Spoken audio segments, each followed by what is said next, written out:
What's going on, y'all? Harry from Harry the Horse Barbecue here, and in this one, I'm not horsing around with this Weber Kettle pork butt. We're gonna season up this bone-in pork butt in a Central Texas style with a little bit of a twist, smoke it off on the Weber Kettle until it builds some amazing smoke flavor and super dark, crispy bark. And then we will pull it to reveal some succulent, juicy, and tender pulled pork. Looking to master this backyard barbecue staple? Well, the horses got your back. Let's get it. Harry the Horse Barbecue. Now at this point, you should be receiving a gold medal for all these cooks you've been knocking out on the Weber Kettle. But one cook that cannot be overlooked is smoking up a pork butt. Whether you're brand new to barbecue or a seasoned professional, you cannot mess up a pork butt. Whether you cook it hot and fast or low and slow, you're gonna turn out a butt that is definitely not horsing around. So in order to make this pulled pork on the Weber, we gotta go shopping for a pork butt, and let's go. Ugh, a big old pork butt, often referred to as a pork butt, a pork shoulder, or a pork shoulder butt. This hunk of meat comes from the shoulder of the pig. It's got plenty intramuscular fat, so it's really hard to mess up when cooking. I picked this one up at my local grocery store, so enough horsing around, let's get this pork butt out of the pack. But before we do that, we gotta make a rub to go onto this pork. Now when it comes to cooking a pork shoulder, any rub will do. Grab your favorite rub from the store, whip up one at home, and you can even just go basic Central Texas style and do a salt and pepper pork butt. But let's whip up a simple yet flavorful rub for this butt. Starting off with 2 parts 16 mesh black pepper and 2 parts diamond crystal kosher salt. Now pork butt is a hefty piece of meat, so on a cut like this, I like to go 50-50 salt and pepper. And at this rate, you could stop and have a great Texas style pork butt.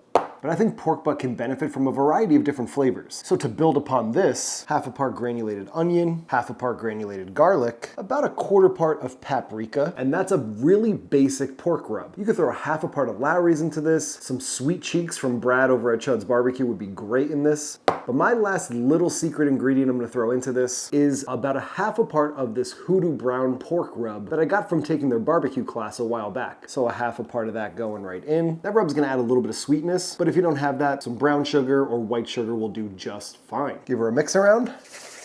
And that's a pretty darn simple yet multi-purpose rub you could use pretty much on anything. So let's finally season this pork. Gonna give this a wee bit of a pat down to start. Now at this rate, I'm just gonna shape this up a little bit, trim off anything weird like that. I'm gonna leave this fat cap intact for sure. That's gonna provide a ton of flavor moving forward. So a lot of times people talk about a gland or something weird going on back here. You could see there's almost like these little weird bone or cartilage fragments right here. I'm definitely gonna remove those.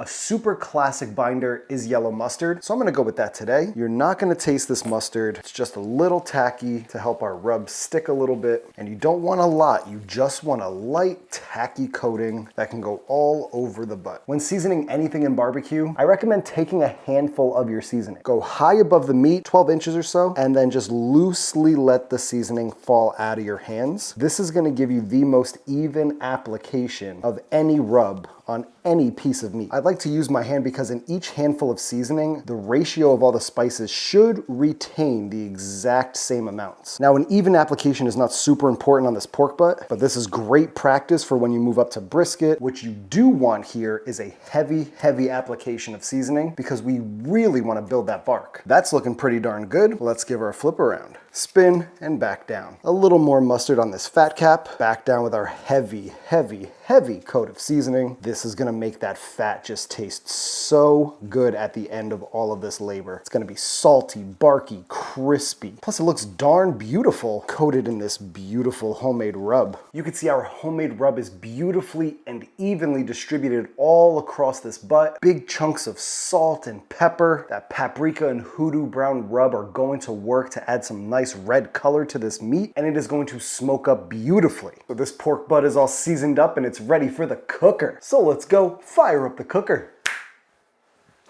Our vintage Weber kettle. Pop the lid. Fogo's a go-go.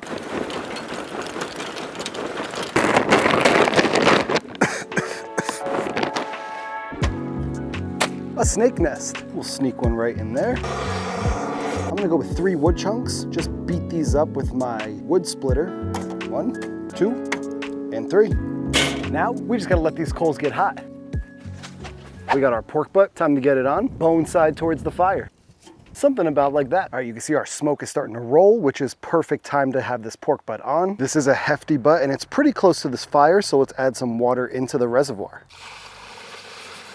All right, y'all, our pork butt is sitting snug on the Weber Kettle, sitting about halfway between the fire and the far edge of the Weber Kettle wall. The beauty of this pork butt is that the temperature you cook at really is not super important. So I'm aiming to rock these temps anywhere between 250 and 300 degrees. Those temps will help us build a nice dark Texas style bark on the outside of this pork butt. And I've got the damper underneath the coal bed about halfway open. The other two dampers are completely shut underneath this kettle. And I also have the top vent on the lid about halfway open as well. Smoke is rolling and I'm craving some butt. What? So all we got to do is close it down. Boom, shakalaka.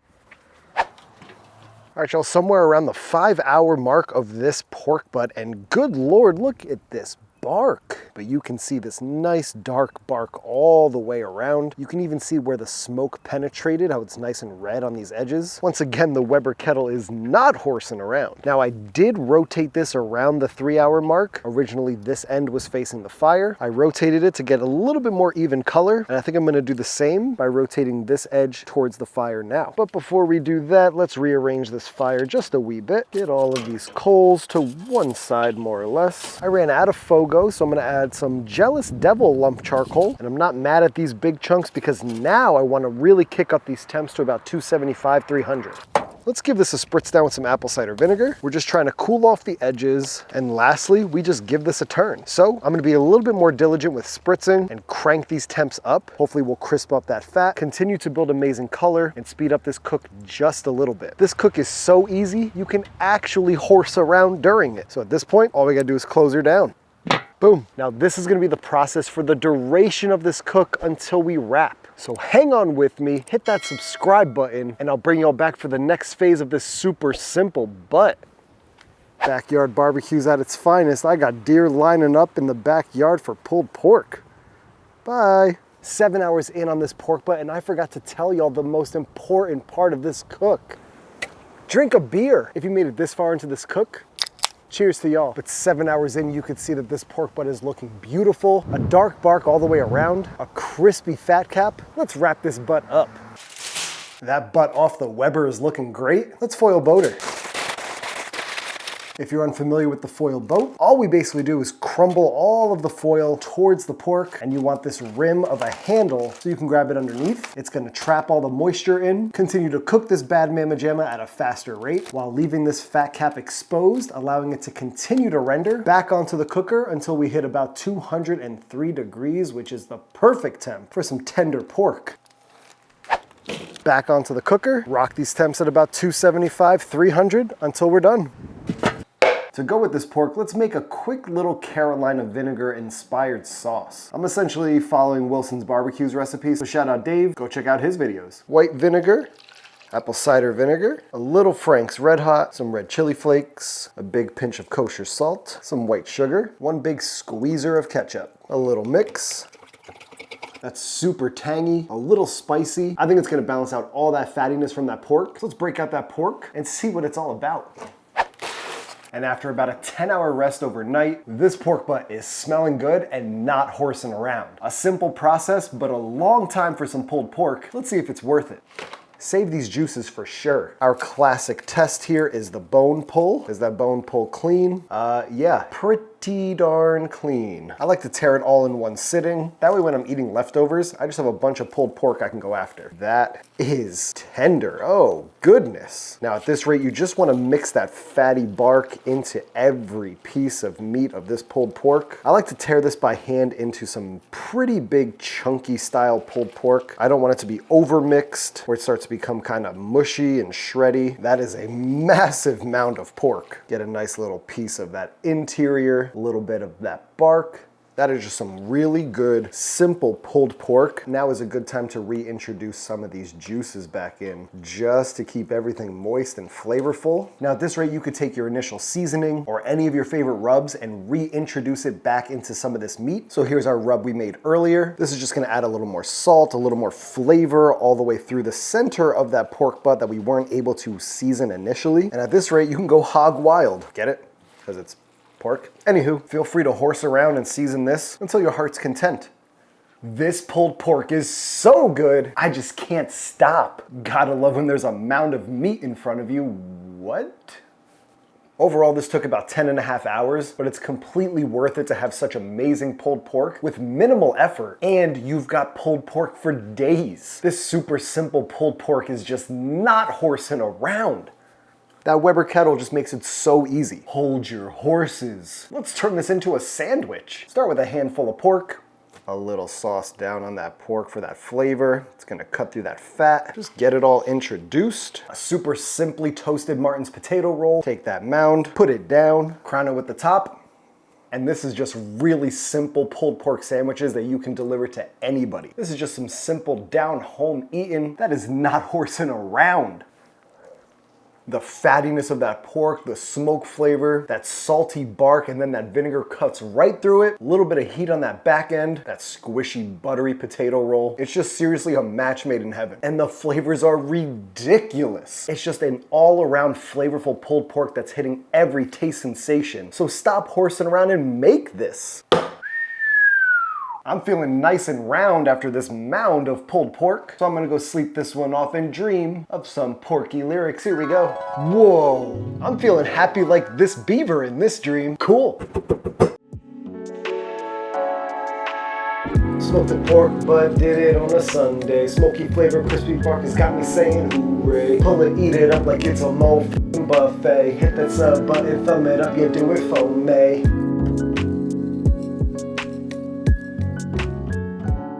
Thank y'all for tuning into Harry the Horse Barbecue. I really appreciate you checking out this video. Make sure you subscribe for the vibes, hit that like for these Weber Kettle cooks, and leave a comment down below with the next thing I should be cooking up on the kettle. You can follow me on Instagram at Harry the Horse Barbecue. Tag me so I can see what y'all are cooking because y'all are inspiring these cooks. And with that being said, there's only one more thing, y'all. This one is going straight to the horse's mouth. We'll catch y'all in the next one. Peace. Hard to beat a classic pulled pork sandwich.